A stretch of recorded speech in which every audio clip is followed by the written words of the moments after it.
Bonjour, ma chérie, tu es bien matinale. C'est aujourd'hui que Claire arrive. Et j'ai encore un tas de choses à faire. Attends un peu. Heidi, tu veux bien me montrer ta lettre? Bien sûr.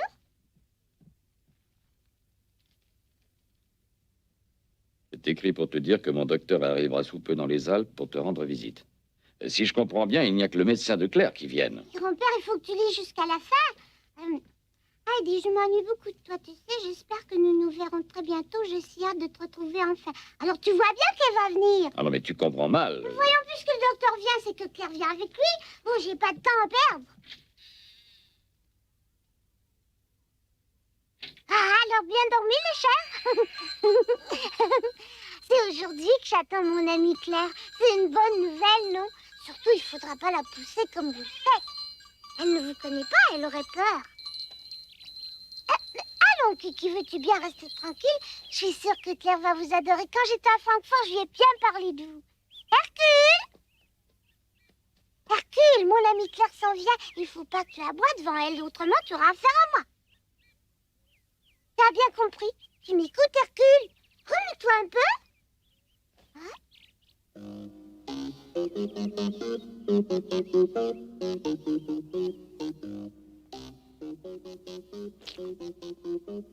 Hercule, tu n'as pas honte.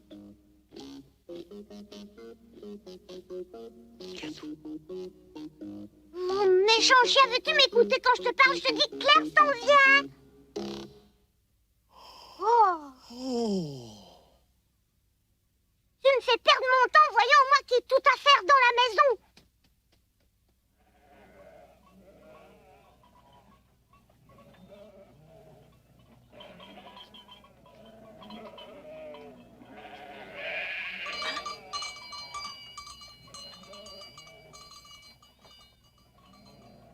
Hé, revenez ici! Où allez-vous? Attendez! Qu'est-ce qu'il y a? Non, mais qu'est-ce qui vous prend? Oh!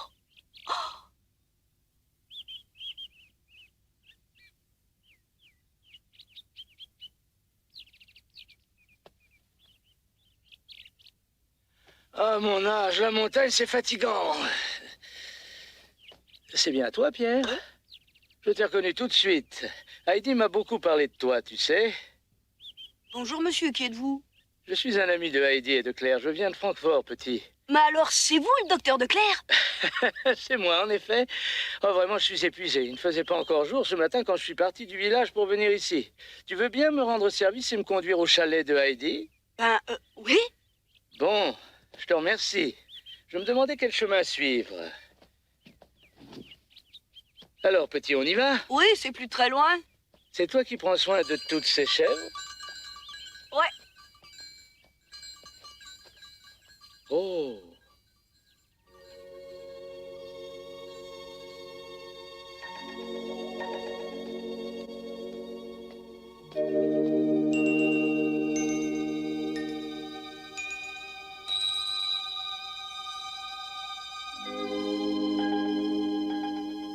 Quelle splendeur! Et quelle vue magnifique on a d'ici! Petit, attends! Ne va pas si vite! Dépêchez-vous un peu, voyons, il faut suivre les chèvres. Oh bon? Alors j'arrive, attends-moi, Pierre. Hop! Moi, tu comprends, j'ai perdu l'habitude d'escalader les montagnes, la pente est un peu dure. Et Claire, elle est pas venue? Ah, mais non, elle est encore à Francfort. Ah. Avant de lui permettre de faire le voyage jusqu'ici, il faut que je me rende compte par moi-même si le climat lui ferait du bien. Alors, elle viendra pas du tout? Pas cette fois-ci, mais dis-moi, tu es donc si pressé de la voir, Claire? Qui, moi? Non, pas moi. C'est Heidi. Elle a bien hâte. Bon, je vois. Pauvre petite, j'espère qu'elle va mieux maintenant. Le bon air de ces montagnes a dû la guérir. Je serais bien content de la revoir, je l'aime beaucoup.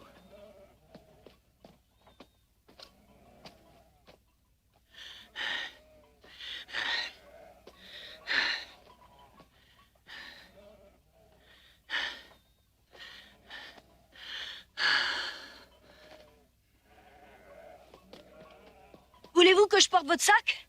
Tu es très gentil, ce n'est pas très lourd. Donnez-le-moi, j'ai l'habitude. C'est vrai? Dans ce cas, tiens, prends-le.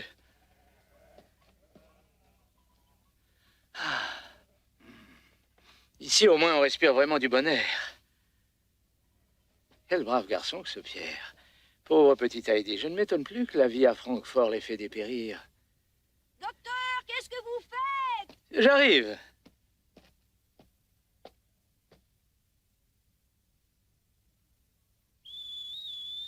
Oh, tiens, voilà Pierre.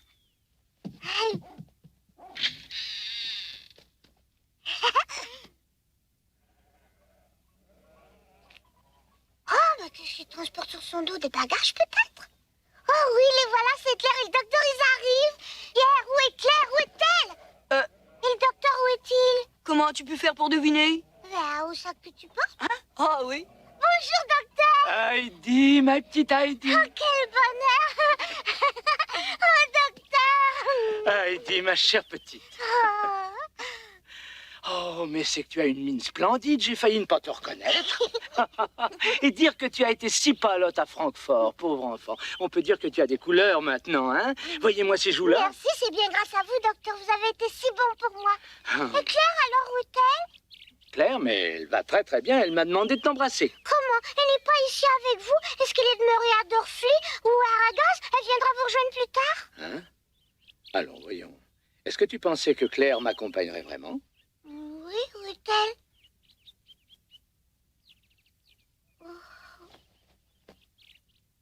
Écoute-moi.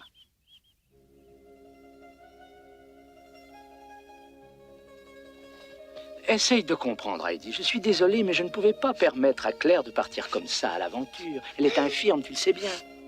Avant qu'elle fasse un pareil voyage, il fallait d'abord que je vienne sur place pour m'assurer que la vie dans les Alpes ne serait pas trop dure pour elle. Je suis là en éclaireur. Mais alors, docteur, ça dépend de vous.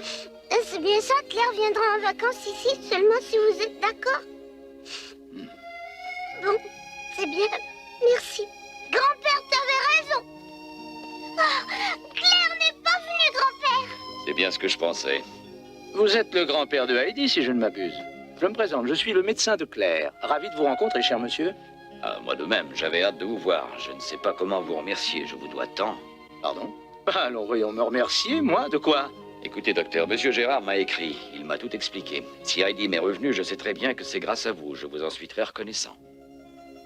Voyons donc, je vous en prie, je n'ai fait que mon devoir de médecin. Un point, c'est tout.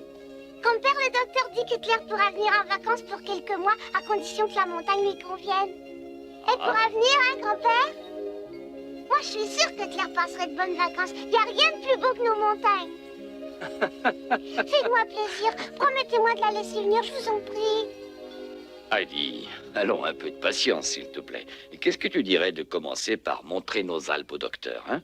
Oh, oui, bien sûr, grand-père, c'est une bonne idée. Youpi. Pierre! Ah, j'allais oublier, ma petite Heidi. Veux-tu bien ouvrir le sac que portait Pierre? Est-ce que c'est là-dedans que sont les cadeaux de Claire? Ah, tu as deviné. Oh, merci, docteur, merci beaucoup. Oh, Pierre, ce sont les cadeaux. Peut-être qu'il y a mes saucisses à moi? Oui, ça se pourrait être gourmand, va. Yahoo! Viens vite.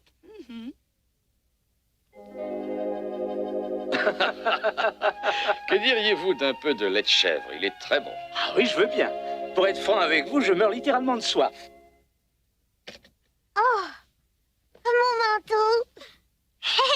Et ça, Heidi, c'est pour qui? Oh, ce qu'il est beau, je parie que c'est le châle pour grand-mère. Du tabac, ça doit être pour grand-père, alors. Oh! Mais c'est mon cadeau! Oh, dis donc, oh, tu parles d'une taille. Oh! Voilà ce que j'appelle une saucisse! J'en avais jamais vu d'aussi gros avant! Et tu sais, il y en a plein d'autres. Oh! Oh, ça sent bon! Non, attends, Pierre. Pourquoi? Qu'est-ce qui te prend? Je te défends de les manger maintenant. Il faut d'abord que je les remette à ta mère, c'est ce que Claire m'a écrit. Tu plaisantes, voyons, regarde tout ce qu'il y a! J'en mangerai qu'une, je t'assure! Non, pas question, fais ce que je te dis, Pierre. Ou alors moi, je renvoie le paquet à Claire. Ça, c'est vraiment la meilleure! Ne fais pas ta mauvaise tête, voyons, tu en mangeras ce soir. Allez, sois gentil, donne-la moi.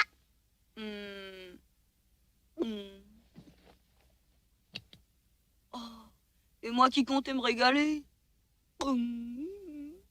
Pierre, Hein? je veux te dire, aujourd'hui, j'aimerais que... Oui, je sais. Puisque le docteur est là, je suppose que tu préfères rester ici toute la journée. Claire, il y en a plus que pour elle! Mais non, il n'est pas question de ça, je monte avec toi. Hein? Tu viens au pâturage? Bien sûr, et puis on va emmener le docteur avec nous. C'est que tu comprends, il faut le persuader que l'air d'ici aiderait Claire à guérir. Sans cela, il ne la laisserait pas venir. On va l'impressionner en lui montrant nos belles Alpes, d'accord? Allez, je t'en prie, dis que tu veux bien. On l'emmène, hein, Pierre? Bon, ça va, j'ai compris. Tu tiens vraiment à ce que Claire vienne? Mais oui, elle aussi, d'ailleurs, elle se meurt d'envie de venir ici. Écoute, avec le bon air, Claire se portera mieux. Qui sait, peut-être même qu'elle pourra marcher. Fais-moi plaisir. Allez, montre au docteur tous les beaux coins que tu connais. La montagne n'a pas de secret pour toi. S'il te plaît, Pierre. En route, alors. Il est temps d'y aller. Merci. Docteur! Docteur! Je me demande à quoi elle peut ressembler, cette fameuse Claire.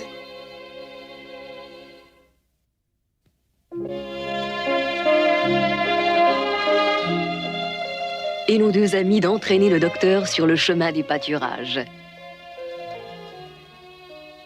De splendides paysages se présentaient à ses yeux éblouis. Tout autour de lui n'était que paix et tranquillité. Il découvrit la douceur du repos après leur longue marche et le plaisir d'un repas frugal dévoré à belles dents.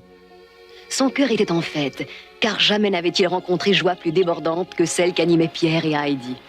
Même Dame Nature se faisait complice. Revêtue de ses plus beaux atours printaniers, elle aussi semblait saluer la venue du docteur en déroulant à perte de vue le spectacle féerique de ses sites enchanteurs pour mieux le séduire. Fine mouche, comme toujours, Heidi sentait que la partie était gagnée et que le jour n'était pas loin où le docteur permettrait à Claire de venir la voir.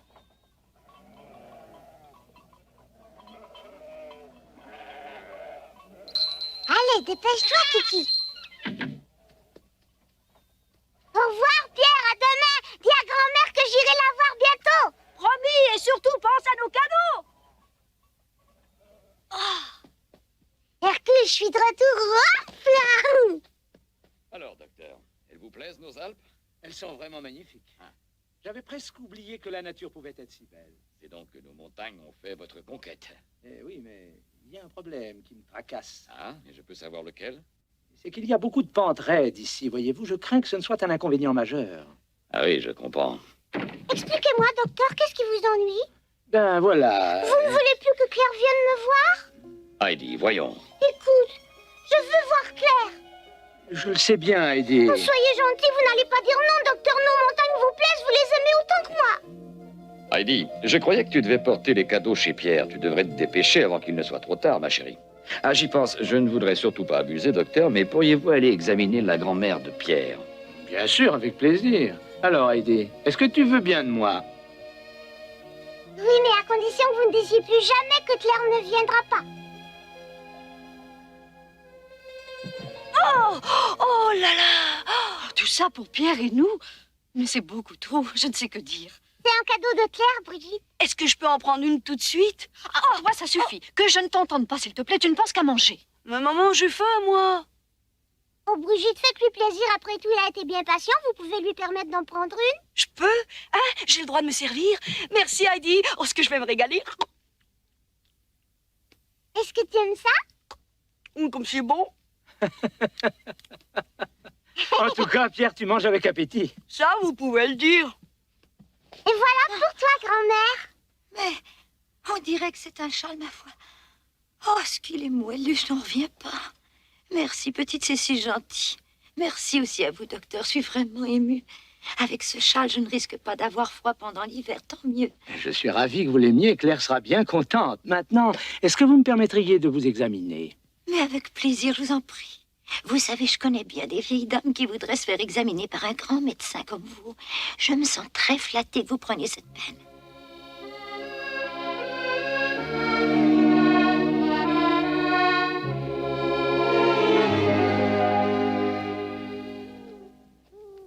Entre nous soit dit, je crois que cette brave femme a vraiment une santé de fer pour son âge. Soyez rassurés. J'en suis très heureux. Merci de vous être dérangé. J'irais jusqu'à dire qu'elle se porte comme un charme, vous de même d'ailleurs. D'après moi, l'air vivifiant des montagnes y est pour quelque chose, qu'en dites-vous? Vous avez peut-être raison. En tout cas, je suis convaincu que quelques mois ici feraient un bien énorme à Claire. J'en suis moi-même persuadé, croyez-moi. Mais voyez-vous, je dois être on ne peut plus prudent, vu la grande faiblesse de ses jambes. Écoutez, docteur, dites-moi franchement, y a-t-il quelque espoir que Claire arrive à marcher normalement un jour? En fait, je vous avoue que c'est bien difficile à savoir. Pour l'instant, je ne peux pas vous répondre. Je vois.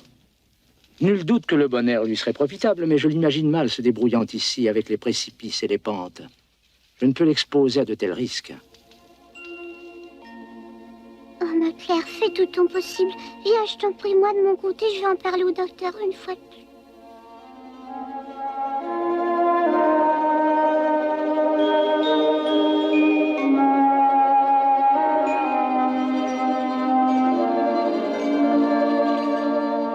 Je ne me suis jamais senti si bien reposé. Il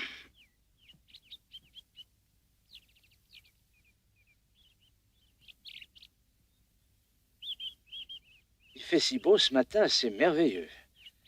Ah. Vas-y, ma Lily, fais ton possible. Donne ton meilleur lait pour le docteur, c'est important, parce que s'il le trouve vraiment son goût, il va peut-être permettre à mon amie Claire de venir passer les vacances. Bonjour Heidi, comment vas-tu? Pas mal, et vous, docteur, bien dormi? Tu es bien matinal, dis donc. Tu te lèves toujours si tôt pour traire les chèvres? Ma foi, ce lait me ferait envie. Allez, docteur, buvez, voyons si pour vous que je viens de le traire, goûtez-y. Merci. Ça m'a l'air délicieux.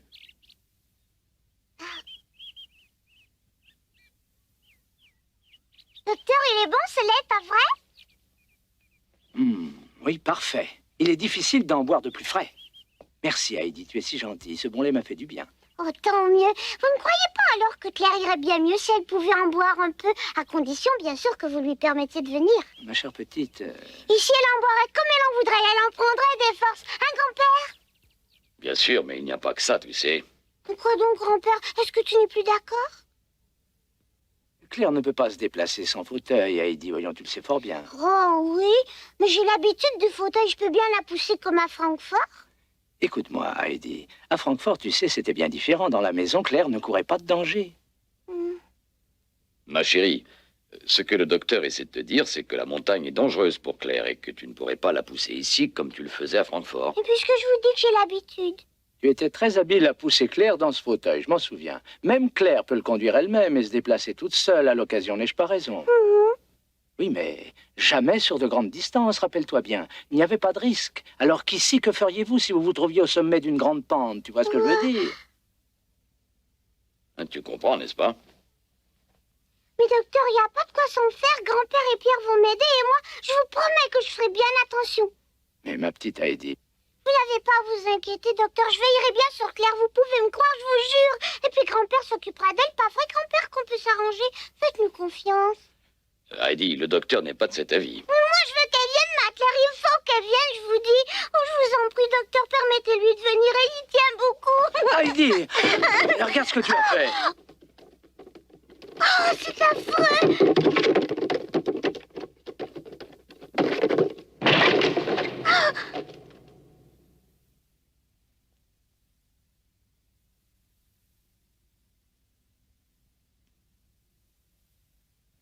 Allez, viens manger. Voyons, il te faut te faire une raison.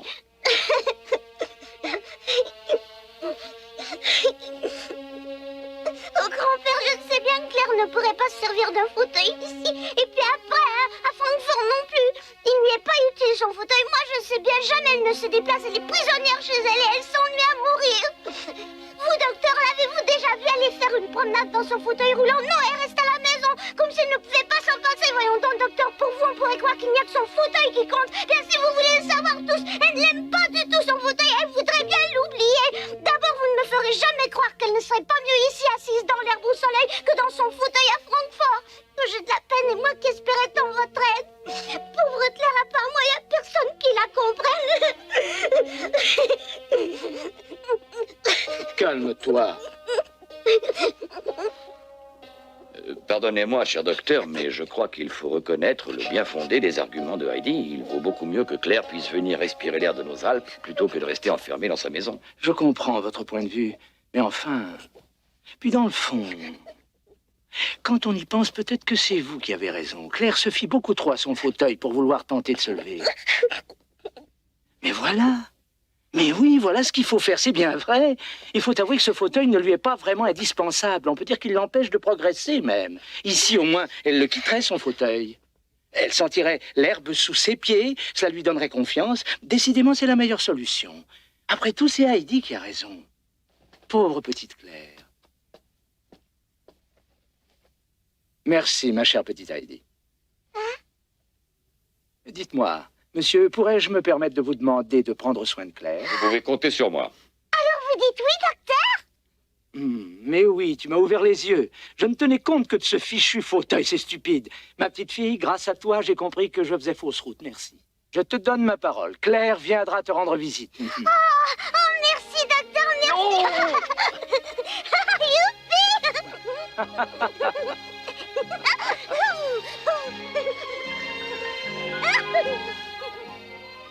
Je sais que Claire sera entre bonnes mains. Sachez que je vous serai très reconnaissant de ce que vous ferez pour elle. Il n'y a pas de quoi, vraiment. Pierre, attends-moi. Claire va venir. Le docteur l'a promis cette fois, c'est bien vrai. De penser à l'arrivée prochaine de Claire, Heidi ne se tenait plus de joie. Aussi s'empressa-t-elle d'aller partager ce grand bonheur avec son ami Pierre. La nature, en fait, semblait dire à Heidi que le temps était proche où tous les êtres chers à son cœur seraient réunis autour d'elle.